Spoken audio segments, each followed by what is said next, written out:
రానున్న వర్షాకాలంలో ఏరియా మునిగితే స్థానిక ఎస్ఈపై చర్యలు తీసుకుంటామన్నారు మున్సిపల్ శాఖ ప్రిన్సిపల్ సెక్రటరీ దానకిషోర్. ప్రజలు ఇబ్బందులు పడకుండా ఉండేందుకు ఎలాంటి చర్యలు తీసుకోవాలో జీహెచ్ఎంసీ వాటర్ బోర్డుతో సమీక్ష నిర్వహించారు. నిర్లక్ష్యంగా పనిచేసిన అధికారులపై జీహెచ్ఎంసీ కమిషనర్ రొనాల్డ్ రాస్ ఆగ్రహం వ్యక్తం చేశారు. గత వర్షాకాలంలో ఎన్ని వాటర్ లాగింగ్ పాయింట్స్ ఉండే, ఇప్పుడు ఎన్ని తగ్గించారు అనే అంశాలపై చర్చించగా మొత్తం 125 వాటర్ లాగింగ్ పాయింట్స్ ఉన్నట్లు గుర్తించారు అధికారులు. ఆయా ప్రాంతాల్లో త్వరితగతిన పనులు చేపట్టి ప్రజలకు ఇబ్బందులు రాకుండా చూడాలన్నారు దానకిషోర్. రివ్యూలో water board MD Sudarshan Reddy అధికారులు పాల్గొన్నారు.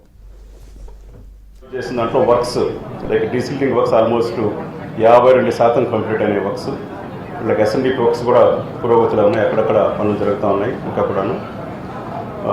అట్లాగే వాటర్ బోర్డు తరఫు నుంచి మాన్సూన్ రెస్పాన్స్ టీమ్స్, జీహెచ్ఎంసీ నుంచి ఎమర్జెన్సీ రెస్పాన్స్ టీమ్స్ ఎన్ని పెడుతున్నారో వాటి యొక్క సంసిద్ధత ఏముందనే దానిపై కూడా రివ్యూ జరిగింది.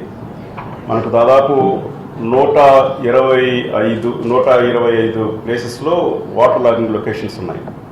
దాంట్లో 22 లొకేషన్స్ ఈసారి కంప్లీట్గా సాల్వ్ చేశామని చెప్పి ఆఫీసర్స్ ఇంజనీర్లు చెప్పుకొచ్చారు. అంటే ఇప్పుడు మనకు ఇంకొక 102 లొకేషన్స్ మిగిలి ఉంటాయి. దాంట్లో కూడా 42 పర్మనెంట్ లొకేషన్స్ ఉన్నాయి.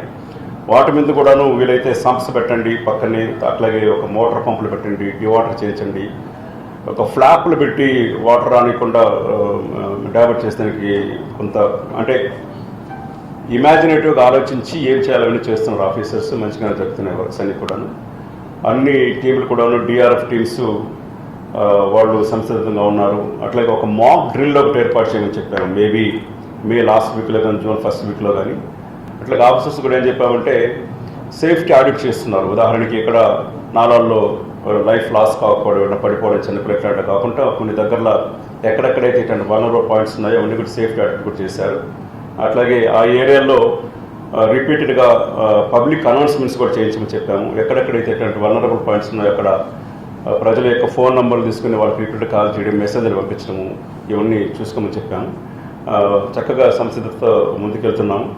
అట్లాగే వాటర్ బోర్డుకి సంబంధించి, జీహెచ్ఎంకి సంబంధించి కొన్ని ఏరియాల్లో కల్వర్ట్స్లో పైప్ లైన్లు ఉంటాయి. ఆ పైప్ లైన్ కల్వర్ట్లు ఉండడం వల్ల వర్షం వచ్చిన నీళ్ళు తొందరగా వెళ్ళిపోవు బయటికి, వర్షపు నీళ్ళు. ఆ ఏరియాలో కూడా ఐడెంటిఫై చేస్తున్నారు. వాటికి కూడా వీలైతే డబ్బులు ఖర్చు పెట్టి ఎంతైనా కూడాను అవన్నీ కూడా తొలగించి పైప్ లైన్ షిఫ్ట్ చేయగలిగితే నీళ్లు సులభంగా వెళ్ళిపోవడం జరుగుతుంది.